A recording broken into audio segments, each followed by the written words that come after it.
Hello there. I think the screen kind of disappeared and now it's back. Hey everyone, welcome back to webinar number 13. Yeah, Uh, yeah, that's so an unlucky number of sorts. 30. yes, a lot of man. This has been a very interesting week, to be honest. We had, well, I think the one that's very obvious, COVID-19, U.S. President Oh, that Trump. one. Yes, Yeah. it's been a very interesting week. Okay, but non-tech stuff aside, I think that there has been quite a bit of changes, or not a bit of changes, more of like G Suite related changes in Google Cloud. So now they announced the release of Workspace. I think that's what it's called. We're not going to be covering much of that today because that's more G Suite than G Cloud. But yeah, I think for most people who are sort of working offline, I guess this is kind of like a cool thing, especially if you are paying for the service. I Like do it's hope so. mm, I did watch a YouTube video that was talking about, that was commenting about it. And mm, based on the account, it seems like G Suite has been like renamed. This is like the fourth time. yes. Same set of products, just different branding. I don't know what. Personally, in my opinion, I don't know what they are really doing. I mean, Mm. essentially, they are just rebranding. Like the Google Analytics service also went through kind of the rebranding effort as well. Google Oh, Ads also okay. went through rebranding. There's a Google Marketing Suite or something which kind of groups all the set of products as one. I guess that kind of gives the business guys in Google more emphasis, more focus. But yeah, that's just my opinion. Like, to find out the truth, need to talk to a Googler there. Right. Yeah. Yeah. Still, yeah, a lot of very interesting changes in the last 2 weeks, lah. Say, or maybe yeah, a lot of those in the last 1 week. But anyway, so just to put things into focus, we have this like center banner over here. I guess most of you probably can see this DevFest 2020. And for those who are tuning in, or for those who are tuning into this from the future, yeah, DevFest 2020, we are collaborating. GDG Cloud Singapore, not just us, but collaborating with GDG Singapore, GDG KL, Cloud KL, Georgetown, WTM for both Singapore and KL, and Google Developer Space, and even I think there's another GBG group as well with Georgetown.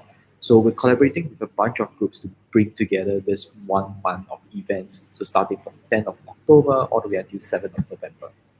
And yeah, basically it's going to be every Saturday. You're going to have two groups organizing two events. One will usually start around at 10 to 11 p.m. and the second one will start at 2 p.m. in the afternoon. So two teams or two topics every single week for every single weekend, all the way until 7th November. So I think just to cover that a bit at the start first.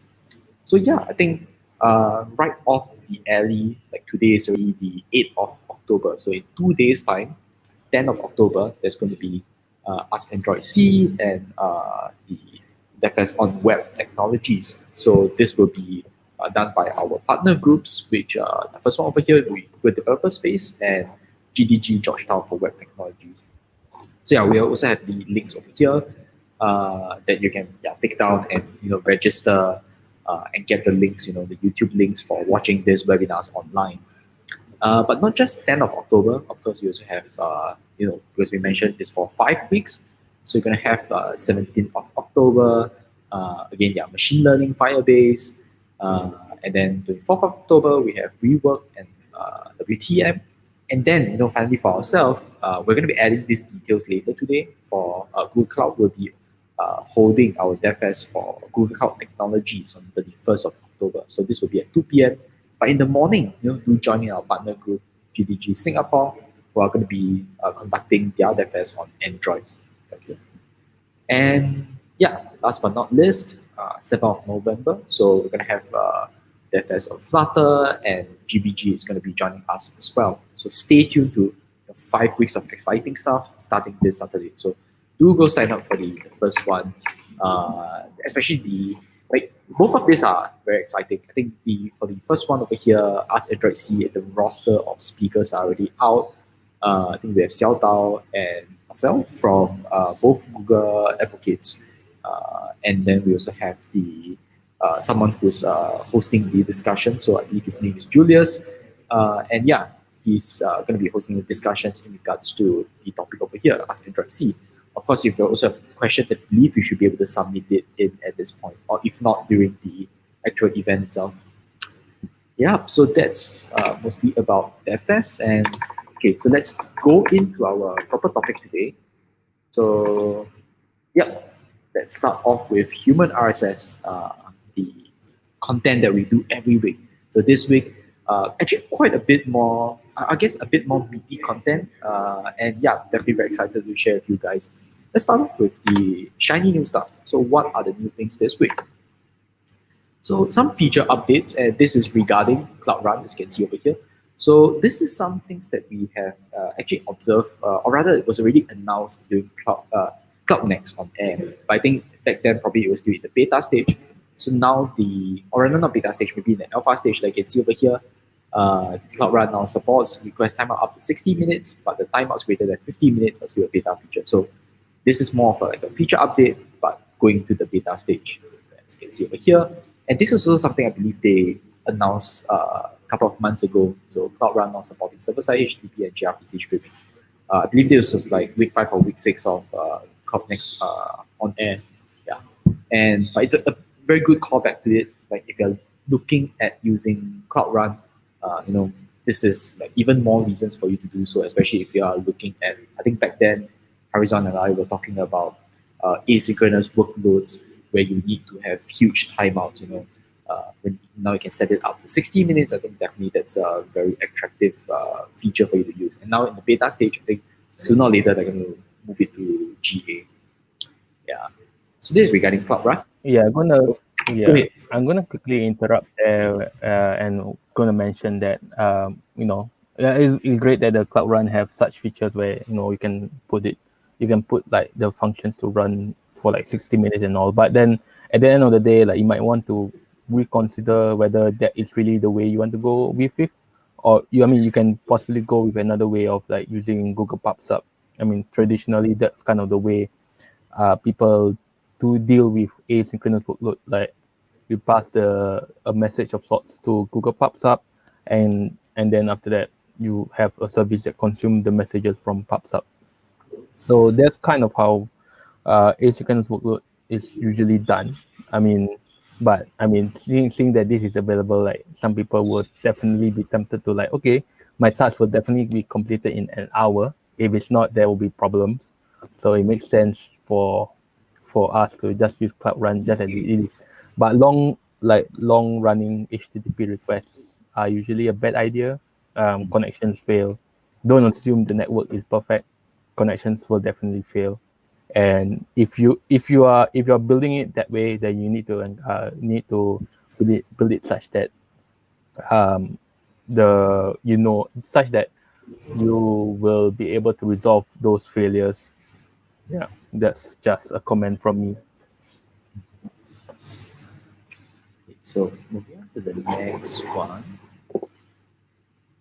BigQuery. Yeah. So I think this is also something that, together with our colleague Akilesh, he came along to one of the BigQuery team Cloud Next webinars. I think this was week 4, if I'm not wrong, or week 3. I think it was week 3. But yeah, I think this was at this point of time where it was, I think, part of what was released back then in that week, where they talked about things like BigQuery's table level access. So no longer do you need to like give like for permissions, right? You don't just only have one way of giving people permission to read the table. Like instead of just giving them the roles and permission directly on their account to view an entire data set, now you can give them permissions at the level of tables. And I think if let's say you are a big company, or maybe even for a small company where you have to share certain results with your third parties, for example, so you might want to obfuscate some of this information from your other tables, but based off of this, right now, this going into GA, you're able to allow, or rather disallow or allow people to view certain tables within a data set. Ooh.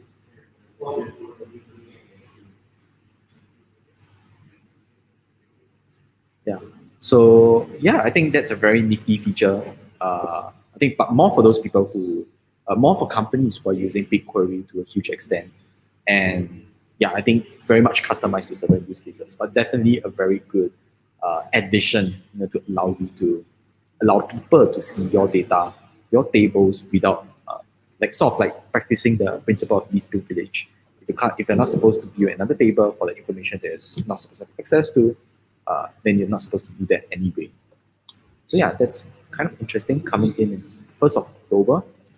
And one more. Oops. So this, I just saw this. This was tweeted on Google Cloud's Twitter channel, if I'm not wrong. Uh, yeah, so beta feature in regards to uh, receiving. I think it's receiving, right? Yeah, receiving the like for PubSub messages in the order that they were published. Yeah, so this was it's kind of interesting, but it's still in beta. So I purposely put it over here in beta. But like as mentioned over here, receiving messages in order. Um, I guess there can be use cases where you are publishing these messages in a certain order and you want them to complete in that same order, uh, but not in a sense where they are all coupled with each other such that you need some sort of like map reduce to uh, get back all the results. Maybe they can complete at different timings, but you just need them to complete in order. So if that's what suits your use cases, this is actually something that I would say is very interesting. In fact, I think for most asynchronous systems, usually like, I don't know, if you're using something like RabbitMQ, for example, or Sidekick, you're hosting your own asynchronous job structures or infrastructure. Usually, you won't think about running things in series. Like it's kind of like a oxymoron in a way. It goes against what you're trying to build it for. But there are use cases that need this, and having PubSub be able to allow you to run it in this manner. In fact, I think what is written over here is that you just need to put in a flag to be able to enable this. So it's quite cool. Yeah, if you need to use something like this, you could check it out. Oh, and I just want to add a few more points as well to this one. This, like what Wei Yan was mentioning, this one is pretty interesting feature, but like I guess it will be kind of similar to how Kafka kind of done it. You will have the same same how do I say it? Same negative impact where where if you have PubSub which can accept messages out of order, yeah, it's fine. You can consume those messages at high pace, but when you order stuff, when you have the messages and you require them to be ordered, that would take a bit of effort from the infrastructure. So that means the amount of messages that it can hold, amount of messages it can pass to clients will be a bit slower. So I'm not sure whether the document mentions whether the throughput of this like ordered PubSub will be slower, but that is definitely one thing to highlight. This drawing similarities between this and Kafka, because like Kafka, there's like big red font when it comes to the ordered mode. Like the non-ordered mode, things go pretty well, pretty quickly. The moment it goes ordered, essentially what you are doing is you are telling the this PubSub infrastructure component to like wait for messages for a certain amount of time. And after that time, it considered that all messages from the server side that is to be passed to it has been received. It will order it correctly, then it will pass off to the client. So there is some sort of waiting time there in order to ensure that everything has been received. Because, like I was mentioning in even the earlier example, you cannot assume the network is perfect. So let's say if you have two servers trying to transmit messages to this PubSub component, and one of the network happened to be slow, and the message happened to be stuck somewhere in America or something, stuck somewhere in the pipes, and it's not being transmitted on time. If you want it to be ordered, you want that message to be in. So you kind of have some sort of waiting time to like, okay, I assume based on after like 5 minutes, I will assume that all messages have been received and safe to pass it to the client, because I assume there's no more messages I can expect. So yeah, that's just one thing to be concerned about. If throughput is something that you are also concerned about, so that is definitely a thing to think of. Well, if you are going to look at this ordered messaging feature of PubSub. I think it's maybe a alternative to this. I'm not sure if you agree with me on this, but would you think that data flow might be something like, let's say, okay, if you have static stages or workflows where they have to run one after another, likely you might want to do something like data flow in GCP instead, where you can constantly have all of these jobs run in that order. And because for data flow itself, you are able to already build those stages to that effect. But maybe in this case for PubSub, it would be more for dynamic use cases where maybe you have a bunch of jobs where they have like some sort of integer key, and you just need to make sure that they run in the order of the value in that integer key. Maybe. What do you think about Yeah, it? Like, maybe. mhm. Personally, I never use data flow till now. That's been surprising, but yeah, I haven't exactly tried out data flow. Um, but like, how do I say it? Data flow feels more for like data related projects. True. Because like when it comes to when if you tell the engineer like, okay, I want you to use data flow as part of your partner, it's like, no, I like this is a publisher subscriber kind of requirement. Like I have a server component, I have a client component, client consume messages, so I need some sort of queue. And if the queue has ordered, that's better. But if not ordered, I need to do something to make sure that I do things in order of sorts. So essentially, data flow won't be top of mind, even if that's a possible use case. Like all these products, their features kind of overlap after a certain point. But yeah, I mean, one day when I try data flow, then we'll revisit this question, Mm. whether ordered PubSub versus data flow, which one is better. Okay, let's move on to the next part. So that's the end of the shiny new features. So moderate amount, not I mean much more than last week, but again because of the end of Cloud Next, usually we're reaching at the end of the year as well. There's lesser innovations. But I think as well, let's see in the next few weeks maybe there'll be new stuff coming in. But I think this week I'm a lot more excited to share about tips and tricks. I found quite a bit of interesting stuff, some related to DevOps. Okay, but before that, just to mention, okay, I guess this is kind of like a bit of a tip. But yeah, I think I saw this in one of the release notes and I was like, okay, yeah, we should add this. Like, I think if you have automatic updates for your node, right, for the version, I'm guessing this might be a problem. But for most people, I guess it's actually a manual process. So yeah, basically here the notice is just telling you please don't update until they fix it. I don't think it's fixed yet, but yeah, the idea is. But then again, for most people who are using GKE, I don't think they will actually go into the Istio system namespace and create new resources. Let's say if you're setting up new cluster, I guess this can be a problem. But yeah, anyway, just letting anyone who's watching, yeah, don't go and update until, or if you're looking at updating, let's say if it's a maybe it's a version later than this, or just check to see like if they have fixed this problem or not. Yeah. Okay. And this one is actually quite interesting. So I saw this being tweeted by some Google advocates as well in regards to gauging effectiveness of your organization, DevOps teams, for example. And what they say running Google Cloud actually not 100%. Part of it can be read from the context, even if you are from other using other cloud providers. So this is part of the research that came along. I believe the research project is called Dora, not Dora the Explorer, but DevOps Research and Assessment. I think something like that. Yeah, so Dora, Dora. And yeah, you can actually go to this link over here to read the article. But just to show like a quick screen grab. So for example, they sort of break it down into four different metrics and basically allowing you to like assess yourself. Which level do you think that you're at, and also the distribution, into a one line on who's within each of these different columns as you see over here.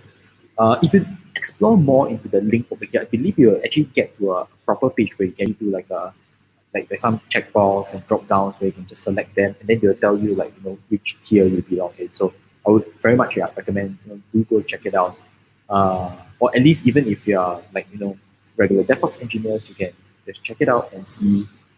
Maybe there's some new stuff that you can learn from there as well. Yeah, but the entire Dora research project itself, or the objective itself, has been very interesting to read.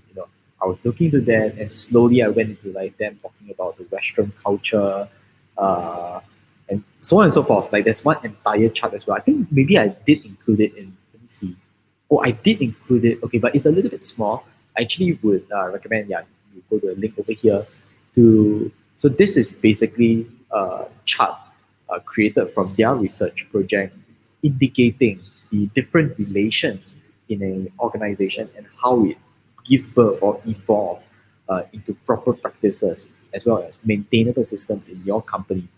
And you can actually look through it. Like some of it are technical. For example, you can see over here, this box over here, there's automation, continuous testing, trunk-based development. But there's also other things. Let's move to, yeah, you can see over here, transformational leadership. So not just the technical portion, supporting the operations of a company, the organization within your company must be efficient as well. Supportive leadership, personal recognition, intellectual stimulation, challenging each other, inspiring each other, holding blameless postmortems. I think those are what they try to advocate. If you read through their research papers, they will tell you, what exactly they found out from other organizations that they sampled, and what qualities can be used to give birth to a organization that is truly efficient. So yeah, this is really, really, really interesting content. Again, I'm just going to jump back to the previous page. Yeah, GDG 13 DevOps tips, and then change that to Dora. Again, you get this. If you follow this page, I think there's a couple of links. It'll bring you to some very interesting reads. A bit like a rabbit hole. I think I dropped down a rabbit hole last night. So, but it's still really interesting stuff. Uh, I mean, mostly management for management people, but I think for regular engineers, you can also maybe take this and show your managers. Like for myself, I know I'm going to print this and see like what are the points that maybe the company hasn't been following, and then we'll try to see if we can help implement them. Yeah. Okay. So that's all on tips and tricks, but really, really interesting stuff that has been churned out this week. Let's move on to community content next. So first, community content. This one is really interesting. Again, I found it. I think I found it on Reddit or maybe Twitter. But yeah, or might be Facebook. Okay, one of those. But the idea is that there's this really cool initiative that out there. This site called the Cloudgirl. You can see over here, the cloudgirl.dev. And what happens is that she does a lot of GCP sketches, or you can see over here, GCP sketch notes on her site. And one of the latest one that she did was Next 2020, or it's not really latest, like around 1 month ago, but it's a very good roundup on the things that were announced during Cloud Next. Not everything, but the important stuff. Like if you can look at this, like you'll see some familiar content, like the Google CDN, service content, yeah. Cloud Armor, this is something that Google has been driving a lot. There's BigQuery Omni, yeah, that's again another like in the data portion of the Cloud Next, they have been pushing for this again and again. So you can see over here, NDOS as well. And basically it gives you a very good overview. If you're free, you can just look at it, peer in the read, and you might learn something from there. But you can also check out her site. She covers not just Next 2020. She also goes through like some other products that individual product or product lines.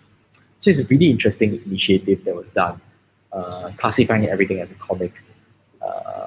Definitely a way to for me to. For me, it was more attractive rather than reading like documentation or textbook. Yeah, but when you hear the word comic, right? Like the first thing I do is like kind of switch off my mind, and then I try to read the comic. I realize that it's impossible to do that. There's too many technical jargon in this comic. But I guess like what you say, like when you have everything like nicely categorized, so that okay, this is all the announcement that, okay, like let's say for this comic page per se, there's this like one segment for infrastructure. It doesn't cover everything, but it covers the gist of what that whole infrastructure announcement for next 2020. But yeah, I mean, like this might be a good guide for those who are kind of new to the space, not sure what they are looking out for. Maybe this is like might be a good place to kind of start. Eventually, you realize that actually the comics, like you need to kind of deep dive into the documentation. So yeah. Well, who knows? Maybe like maybe she'll like go and create like a full like, volume text comics on how to do certain things. Although that's like asking too much of it. Yeah. Oh, When you see a doodle like explaining all the weird concepts, like oh okay. yeah, at most, I guess, a good entry point, so to speak. Entry But yeah, point. in depth will be a bit hard, I guess. Like, with all the G Cloud clients and everything, I imagine it will be. I don't know how you can do that with like all the G Cloud client inside this one single comic. Uh, well, who knows? Maybe one day we'll see something like that. Yeah, and at that point, you might as well like write a full book, right? Which has to be Mm. updated every year. I mean, Yep. seeing that Google Cloud does do a lot of updates to their products every year, a Ah, that's true. rebranding slash re updates to products. Yeah, So, anyways, this is regarding this community content. So, again, do check out the author's site. I'm not sure if it's really a girl or guy who's doing the site, but I'm guessing it's a girl because it's the cloudgirl.dev. But yeah, do check it out. It's very interesting, very insightful as well. Uh, yeah, up next, we have our boss over here, Harizan, who's going to be sharing with us. Yes, would you like to yeah. share? Let me share my screen. Yeah. Okay. So that's what we have. Okay, let's do presentation mode. All right. So let's get started. So kind of this month per se, was kind of like exploring Kubernetes. Is more particularly the horizontal pod autoscaling feature that's part of Kubernetes. So kind of exploring it to see how it can help with scaling of applications. So I mean, it's kind of a good opportunity because like previously, whenever I use Kubernetes, just like set a certain number of replicas and that's kind of it. Um, so Um, so to all those who are not kind of familiar with what this horizontal pod autoscaling is, horizontal pod. Oh, I didn't exactly complete the sentence there. Yeah, I probably need to update the slide there. But horizontal pod autoscaling is essentially or one of the scaling mechanisms that Kubernetes has, which allows it to control the number of replicas that is inside a deployment object in Kubernetes. So let's say in a deployment object, maybe you set number of replicas for that pod to be like 5. So based on certain like CPU or memory metrics, you want it to like vary between 2 when like traffic load is low and 10 when it's high, so they can handle more traffic. So the usual way of how one would scale applications is usually based on like the typical way is usually just CPU memory. Like when you have heavy load, then definitely you want more copies of your application. So based on like maybe if the load is too high, you will spawn another new pod to handle it. So yeah, I mean, like I'm not gonna cover like the typical case because like typical case is kind of the norm for in Kubernetes for quite a while. So for those who are kind of unfamiliar with how you would define a HPA, this is kind of the usual way. You have this kind of like HPA definition file. In this case, HPA, you have this HPA that's called engines, and that controls the deployment called engines. Let it vary between 1 replica to 10 replicas. So based on, let's say, in this case, in this HPA definition, if the CPU utilization that's defined is 50% or more, spawn a new pod or several new pods. And in memory, if it's more than 100 megabytes in this case, spawn new pods. So that's kind of easy to kind of discern. I mean, besides using these HPA definition files, you can also put it into kubectl, kubectl scale, auto scale. There is some command for it. Kubectl auto scale. I don't remember the command arguments after that, but yeah, there are ways to define it from the command line itself. But yeah, I'm not gonna focus on that for this presentation. So okay, now let's look into this, and then let's say we have this kind of situation where, so you have this server-side application, it holds the data in some sort of queue that needs to be processed by a whole bunch of clients.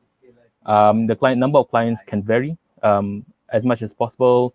If there is no load, you preferably want as little clients as possible. If there's high load, you want more of these client applications to process the messages faster.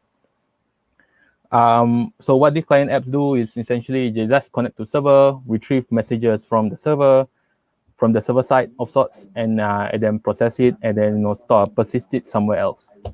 So in usual fashion, if you look into all your application requirements, like you want to kind of make sure that on the server side you don't want to hold too many messages. So essentially, you cap the number of messages on the server side. And if you ever try to cap, that means essentially CPU and memory usage is kind of low or stable. So you won't be like storing hundreds and hundreds of messages. So that means memory usage is probably going to be low.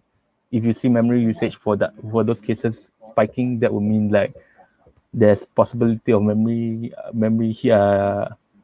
leak somewhere. But yeah, that's besides the point here. But yeah, I mean, in these kind of scenarios, usually CPU and memory usage is kind of stable. So in this case, so you have a server component and client component. Let's see if I got a diagram for it. And here's kind of the diagram of what I was kind of mentioning. So let's say the server component receives like 15 items per second. So this 15 items per second, and then maybe you have a client that can kind of process 10 items per second. So 2 clients will be sufficient to be able to handle this amount of load. Upon hitting like a huge number of items per second, the server side starts to shed load essentially in order to protect the whole cluster as a whole, the whole service as a whole. So no matter what, memory usage of the server side won't like be crazy high. But that would mean that in order to cope with higher amount of messages coming to the server, you need to scale out your clients. So if you receive a scenario where suddenly you have 120 items, now you want to scale your clients, but you can't exactly scale your clients based on CPU or memory usage, because at the end of the day, your clients can only process that amount. The throughput is just only 15 items per second or 10 items per second. Like just you can't exactly scale based on that. Yeah. So this kind of allows us to go and explore like if there's any other possible ways to scale out your applications. And just nice, Kubernetes has mechanisms for it. So the usual way of how Kubernetes scale, where you use CPU and memory, is actually just plain old metrics gathered from the metric server that's kind of inbuilt in Kubernetes, in the Kubernetes ecosystem. So when you deploy it, it's kind of there.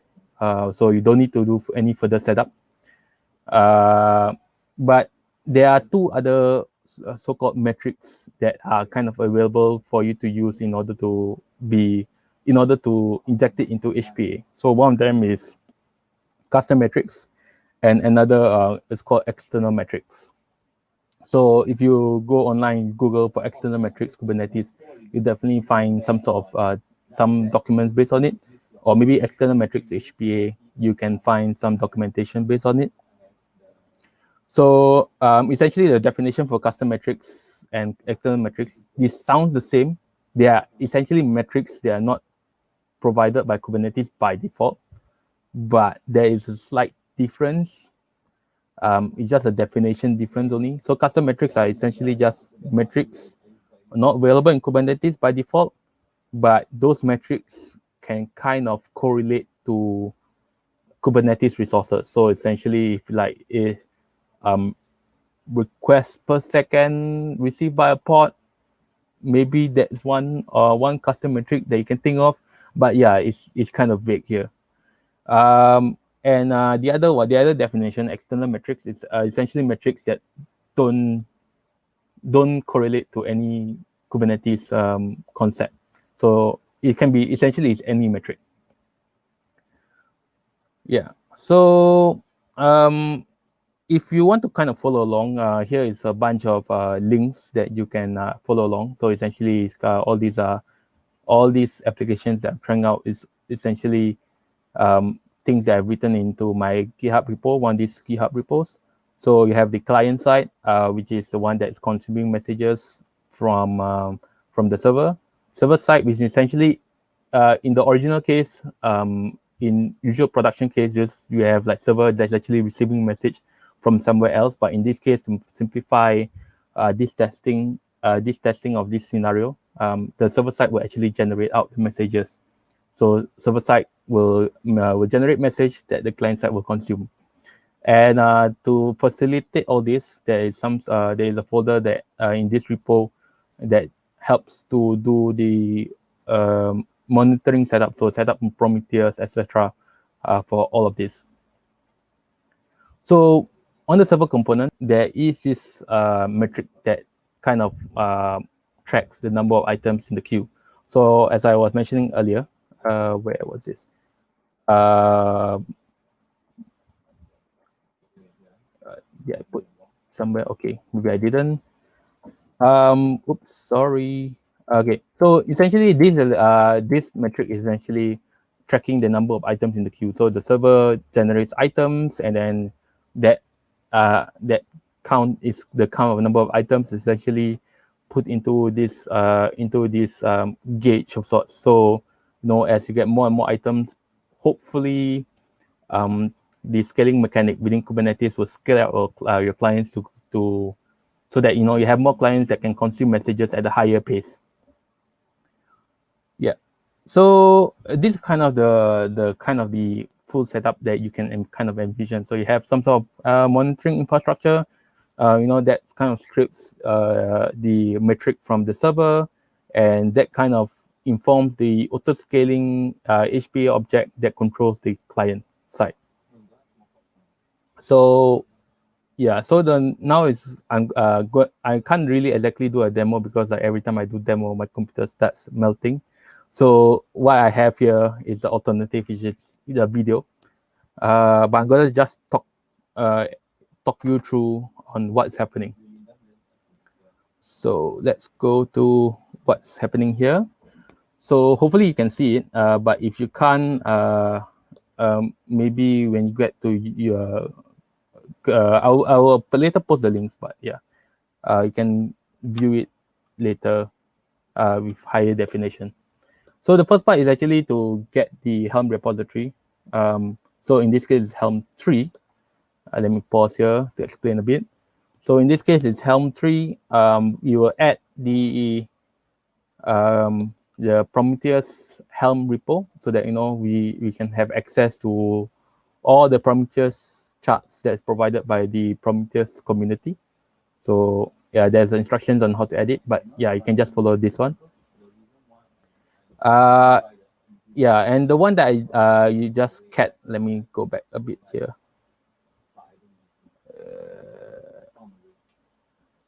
The one that I just echo out is customize.yaml.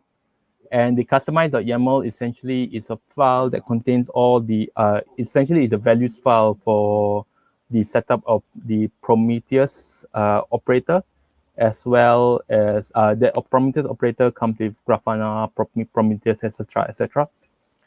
And the adapter that I'm going to cat here essentially is the values file that is meant for setting up of the Prometheus adapter. The Prometheus adapter is the one that kind of connects Prometheus to Kubernetes.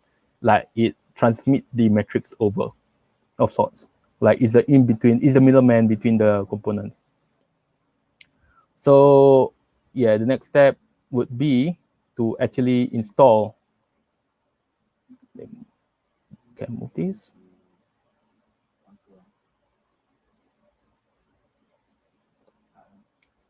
The next step is actually to install the Prometheus operator.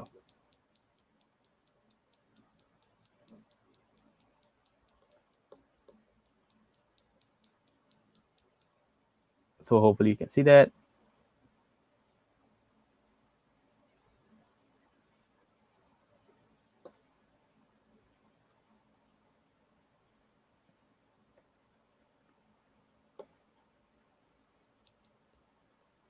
Let me forward this. Forward this. Okay, so what we have here, is it playing? Yeah. So the command right here is the one that is actually being used to run the Prometheus stack. So this step will actually take a while. So I'm gonna fast forward this whole thing.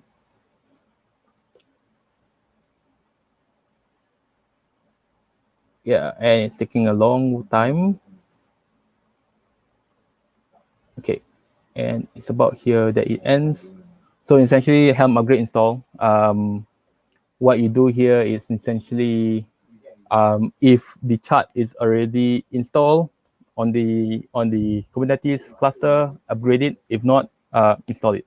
So in this case, since it's not installed, it will install it.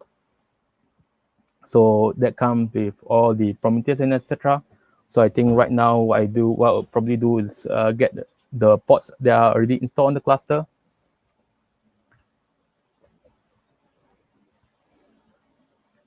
And let's see.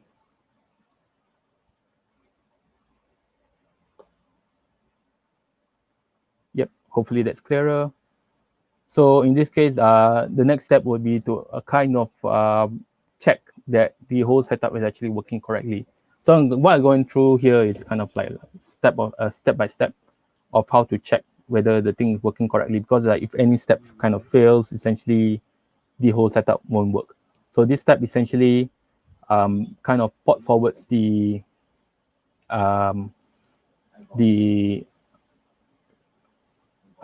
allows you to have some kind of local host of Prometheus, because you wouldn't want to expose Prometheus to the public, right? Because Prometheus essentially allows you to have access to all the metrics available on your cluster, and essentially you wouldn't want to kind of leave this out to the public. This is kind of secret information of sorts. So at this stage, we kind of want to make sure that the components that we are concerned about, make sure that the state for that is up. Yeah, so in this case, that's fine. So the next part is probably to check the Grafana setup, because in this case, we kind of want to do charts based on that. So essentially kind of the same step. So if you try to port forward to a pod that doesn't, it's not exposed by the pod, it won't work.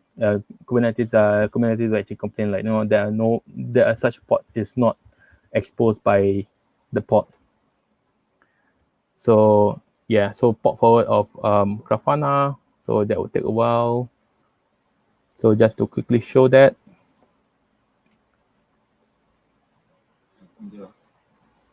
And that's Grafana. So yep. So let's keep to the next slide. And yeah, this part is the part to kind of install the Prometheus adapter. So Prometheus adapter is the other component that is that I was mentioning just now, which is kind of the middleman. So this is after the kind of the first steps of it is to actually install the client and server applications. So let me make it slightly bigger. Okay, it's not that clear. So I use this thing called customize. So customize is a way to kind of templatize your application. So I'm not going to dive through what is within those applications. If you are curious about it, you can check the repos. So essentially, it's a simple Golang application. In the server case, it has that metric. Client case, it just connects to the server and and consumes the message. So same here, customize to deploy it.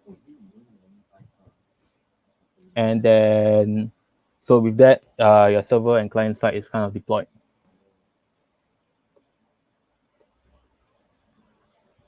Yeah, so that will take a while to kind of get it deployed.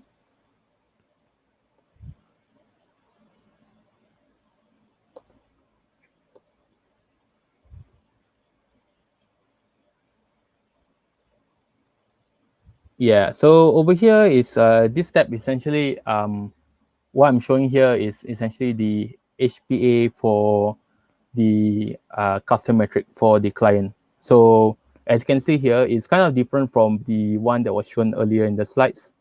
So over here is saying that the type of metric to be used for this autoscaling is external. And then the metric that we're going to use here is this test service generated queue item, which is exposed by the server component.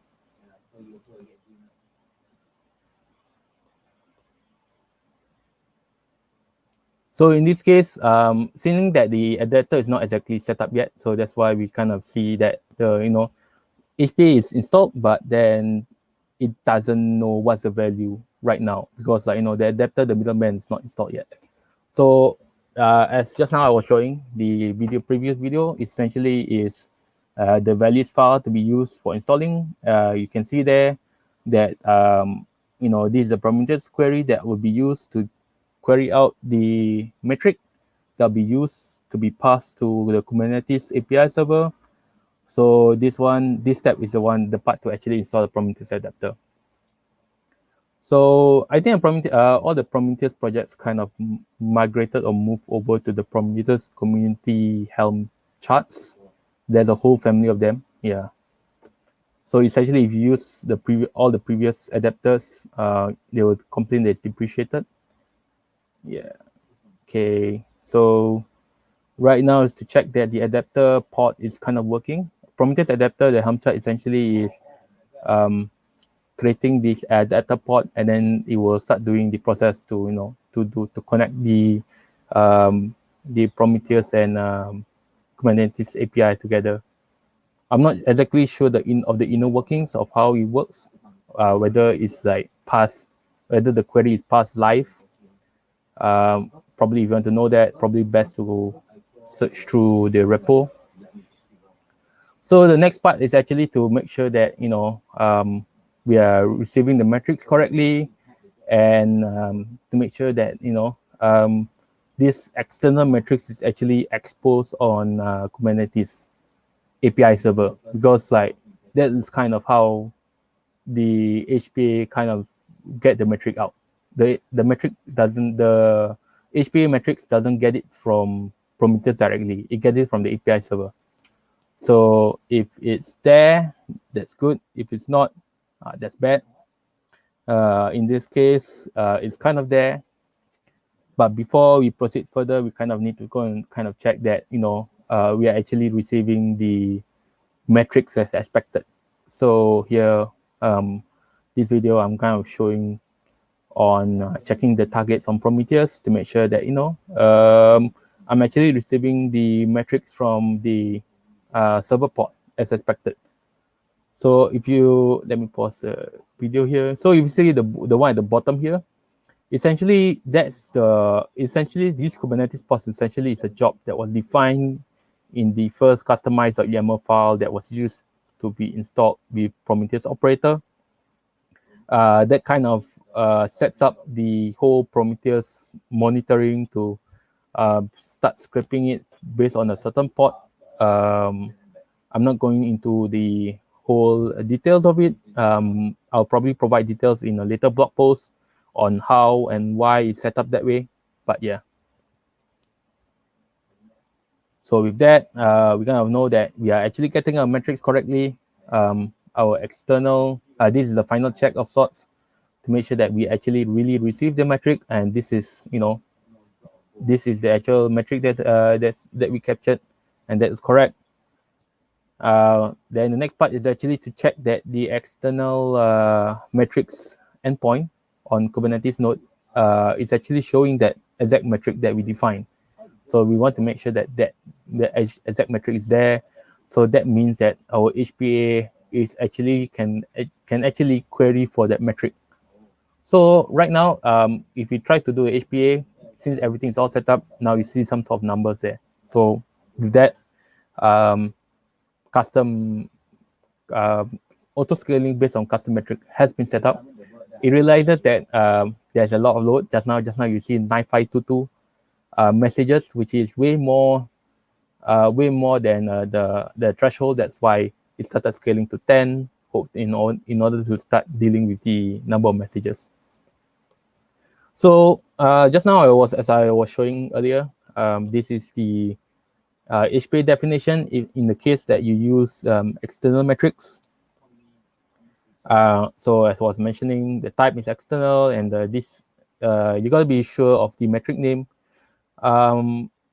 If you dive deep into the documentation, you realize that on the Prometheus adapter, you can actually transform the metrics in a way. You can do that. It just makes things slightly more complicated where, let's say on the application side, they change the metric, which means you kind of need to go and it's some sort of like mapping process of sorts. So you need to be aware that if you change names here and there, nilly-willy, that kind of like causes more pain. But if you have a certain kind of standards on how you are using these external metrics for auto scaling, that mechanism is available where you can transform metrics in via a Prometheus adapter. You can change the name, you can change the definition, you can do certain calculations on the adapter side to like, okay, I want to do certain divisions, and then the final calculated metric is the one that I will use to be exposed via external metrics, which then can be used for auto scaling. You can do all that. But yeah, that's way too deep for this kind of talk. So now we have a few nice charts from the previous setup. So you realize that, this last 30 minutes kind of chart, and then you realize that, we have number of pods that's 10, and suddenly there's a huge, on the right hand side is the number of pods of the client, and on the left hand side is the number of messages in the queue. So you realize that, after a while, the number of pods kind of drops to a low number, and then immediately spikes, while the messages, you see huge spikes there, which is not good.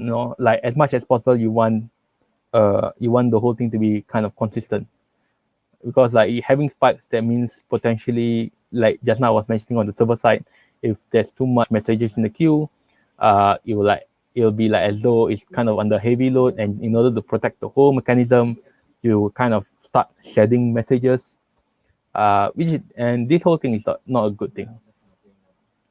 So why is this happening? So to find out why, before that, I kind of want to explore this whole thing that kind of came up in 1.18. So whatever I'm going to explain now kind of relates to the previous graphs. So in 1.18, there was this release about, there was this new feature that was kind of released called scaling policies. So essentially, to kind of sum it up, so previously, how you auto scale is essentially you can't control it. So essentially what this whole feature is all about is being able to control how fast you scale up and how fast you scale down. That's kind of it, which is kind of a nice feature, and which is probably what probably might be a thing that we might want to look to, because if you see in the previous one, it looks like on the right hand side, it kind of looks like as though our scaling down, we are scaling down too fast. And because we are scaling down too fast, that's why our client can't cope. That's why messages start to spike. And when messages start to spike, then Kubernetes realize, oh, I need to kind of scale out my client. So it's like as though it's a big, so it's like as though it scales up too quickly and scales down too quickly. So it kind of looks that way. So The next slide kind of showcase, kind of explains the exact reason why that happens. So this is kind of the default scaling behavior, at least before 1.18 and then 1.17 on and below onwards.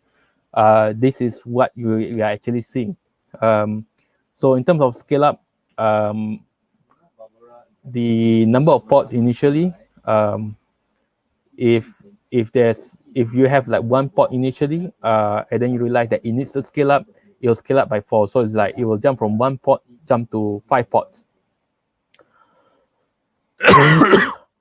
And then once it hits that threshold, right, then the other policy starts to take in place where if you still need to scale up, you realize that you have this policy that says you need to scale up by 4 more pods or 100 or percent 100, which means you double your scaling. So scale up by 100% of whatever you have right now, which is 5.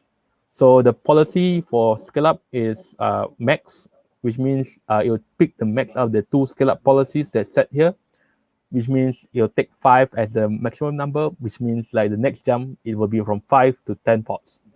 And that's kind of how it scales. For scale down, you'll see this interesting thing where policies is percent 100 and period is 15, every 15 seconds they'll calculate that. So what does it mean? So let's go back to the previous graph. So if you see here between like the time from 2 to 205, essentially the number of messages is essentially 0. And 0 messages means we don't need to scale at all, which means our number of pods can essentially be 1. So if you do the calculation that way, the amount to scale down is 100% of whatever you can, which means it'll scale from 10 to 1 pod. And yeah, that's not good. So that means if your peak happens to happen for more than 5 minutes in this case, yeah, that's not a good sign. You'll see these huge spikes up and down, number of pods dramatically increase quickly up and down, which is kind of not good behavior. So like if you see this kind of behavior, you might as well just set a certain like pod number and hope that you have sufficient resources available in production to support it. So so let's take a look at that, and then now let's try to adjust it. So in this case, let's adjust it such that our scale down behavior is we have a few things that we can play around here. So stabilization window with seconds. So stabilization window seconds essentially is the amount of time the Kubernetes will just take some sort of average, like because like this metric is a constantly moving target, the number keeps going up and down. So it doesn't make sense to do calculations of number of pods based on a certain timing. So usually what you want for metrics that move very, very quickly is you want some sort of average across a time window. So in the case of this queue, that whole time window thing doesn't exactly make sense because the metric can only go up when it's under heavy load, or go down just slowly. So that whole window thing doesn't exactly make too much sense here.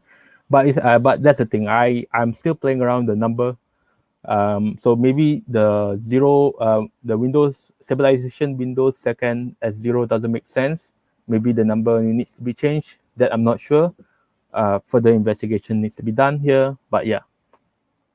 But the one that is kind of interesting is the whole part about the policy. So the scale down policy in this case is over 30 seconds, the max you can ever scale down is 1 pod. So that's way better than the previous scale down policy, which is 100% of all the pods. So instead of scaling down from 10 to 1, now you scale down from 10 to 9. And then after 30 seconds later, if we realize that, hey, it still can cope with the traffic, scale down from 9 to 8, and then slowly in that way. So how does the graph look like this time? Oh yeah, before I may go to that, just a few things to take note. So whatever graph that I'm showing in the next slide, it doesn't exactly work on 18. I'm not exactly sure which GKE version that I tried. I think I tried the latest one, but I'm not sure which of this 1.18 that I tried. It doesn't exactly work. It's still showing the previous behavior of the whole the previous behavior, which is this. It's still showing this. I'm not getting it to work as expected.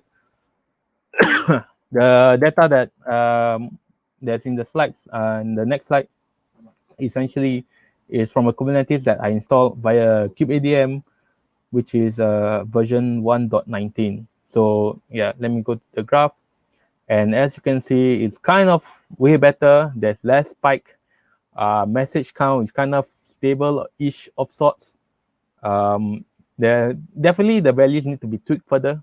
But yeah, I mean, I kind of did this sometime this morning at like 4 a.m. So yeah, kind of apologize for like this kind of incomplete kind of graph. But yeah, it kind of shows that with this whole custom scaling behavior, it kind of leads to less spiky number of pods.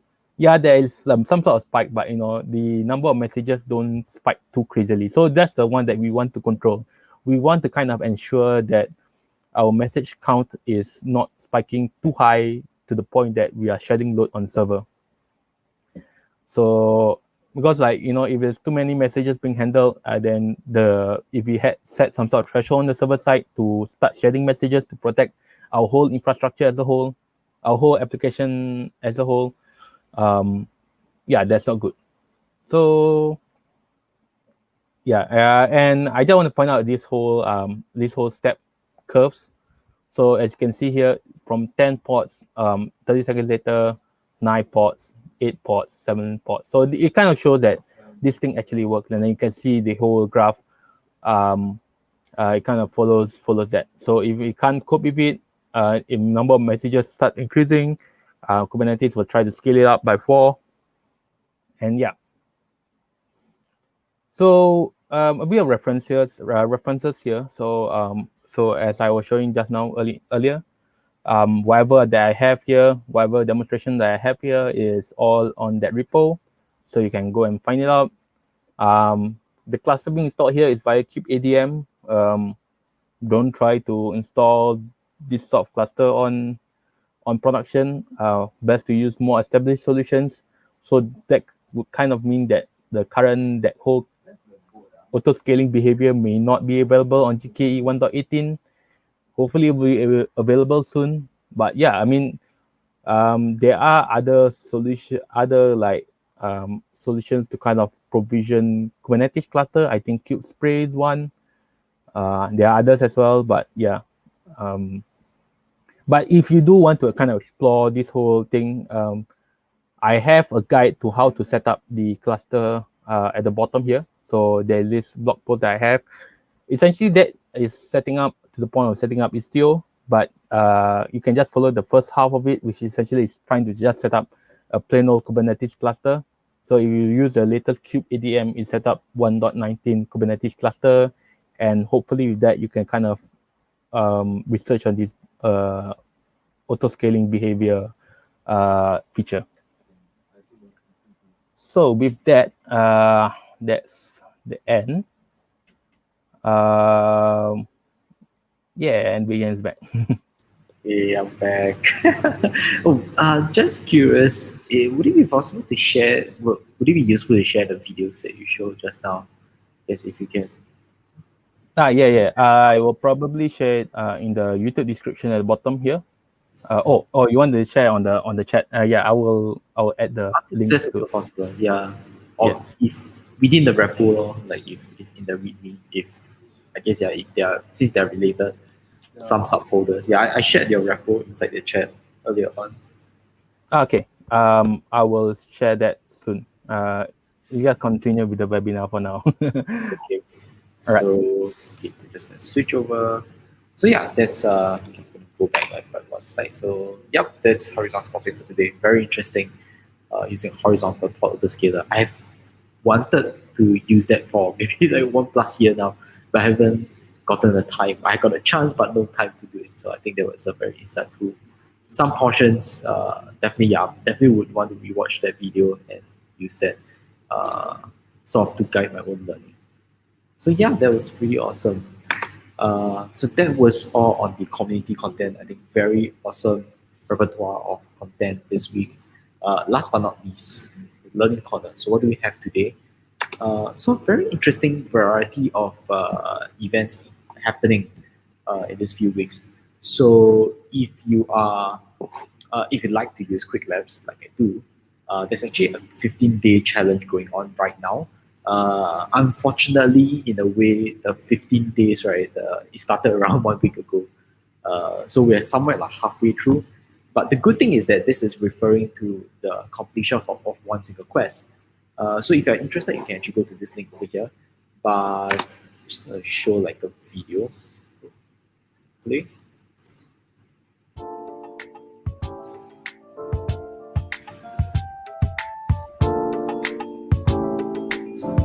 This is so Hi. nice. Hallie from Quick Labs here with an exciting new learning opportunity. Starting today, October 1st, we're launching a 15-day challenge.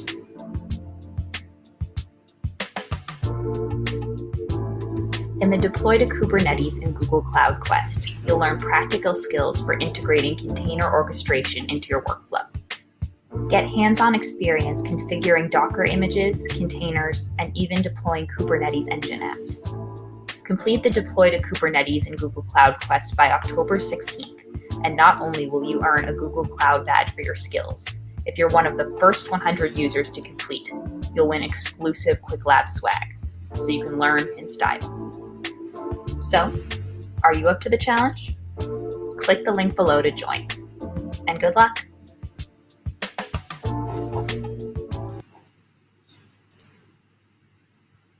Okay, so TLDR, just make sure you can do this quest, deploy Kubernetes in Google Cloud, and finish by October 16th. Go to this link over here. I think it will give you more details. I think there's a the code that you can use for Quick Labs if you don't have the credits required. Yeah, if you like swag, you can go for that. I actually didn't notice this, but okay, not trying to play it again, but I've always seen that swag picture, but I never realized they gave slippers. I guess this is interesting, but I'm not sure why Quick Labs slippers. Beach slippers. Yeah, this reminds When you me can't go of to the like beach. a collaboration that Slack had recently with like a shoe company. Interesting, I guess. I guess in a sense, yeah, giving t-shirts. Footwear is somewhat appropriate too. But yeah, I mean, if you're interested, do go for it. Very interesting swag, as you can see over here, as long as you're part of the top 100.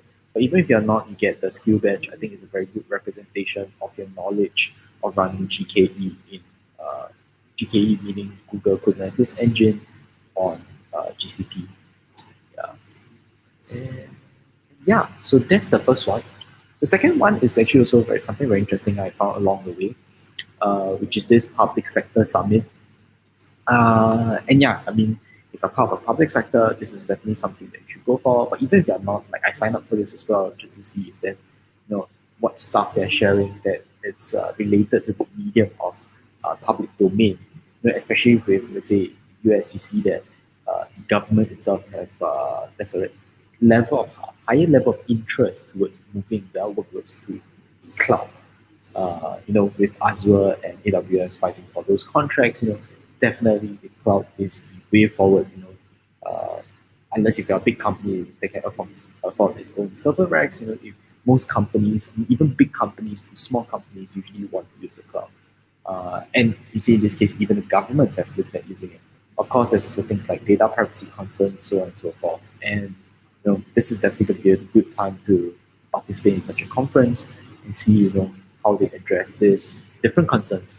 So you can see here is a 2-day conference in December 9 to 10, but you can start registering now. So this is around a month and a half away, or about 2 months. Actually, no, 2 months. 2 months ago. So you can register it first, book yourself for the time period, and yeah. So if you're interested, see you there. So yeah, the link is over here. GDG 13 Public Summit. And one last one. So just a reminder, well, today is already 8th of October. So this means that you have until this Sunday, 11th October, the last day of Modular GCP. So if you like swags, but you haven't started, do go for this. 6 quests will get you these 3 swags over here. If you do another 6 more, you'll get this hoodie. So I think it's a bit rushed to finish 12, but I would say 6 is still attainable if you do 2 per day all the way until Sunday. Yeah. And if you're interested, you go to this link, Google/Modular GCP. Okay, so that's the end of our human RSS today. I think today has been a very interesting repository of information that we collated today, as well as what Harizwan has shared today. So I think very, very exciting stuff. And I think before we end off, as always, we are always looking for speakers. If you're interested in sharing something that perhaps you've done in the company or you've done open source, and you want to share with the community, we do look forward to your entries. We want to fill you into our webinars, into DevFest, or in future events. So do write into us and let us know what topics you want to speak on. So I'm going to put this here for a bit. bit.ly/GDG/SGCFP. Don't put / at the back. You'll break this link. Yeah. So anyway, move on to the next one. And as always, delicious social media stuff. Facebook, we have been updating our Facebook quite regularly, and then Meetup as well for some of our Meetup events like for DevFest. And for Slack, if you want to talk to other people in terms of problems they're facing in Google Cloud, you can definitely join our Slack group as well. So do join us in our different social channels, interact with us if you have problems, share with us, or if you have articles or videos that you want to share with the community, you can join in and share those links, especially on Facebook. And I think we have reached the end of today's webinar. So as always, I cringe whenever I say this, but I have to say it every week. So make sure you like, share, and subscribe if you do like the content we have brought to you today. And let us know in the comments if there's other things that things that you like us to share, or things that you want to share with us. So that's all we have today. We'll see you guys next time.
Thank you.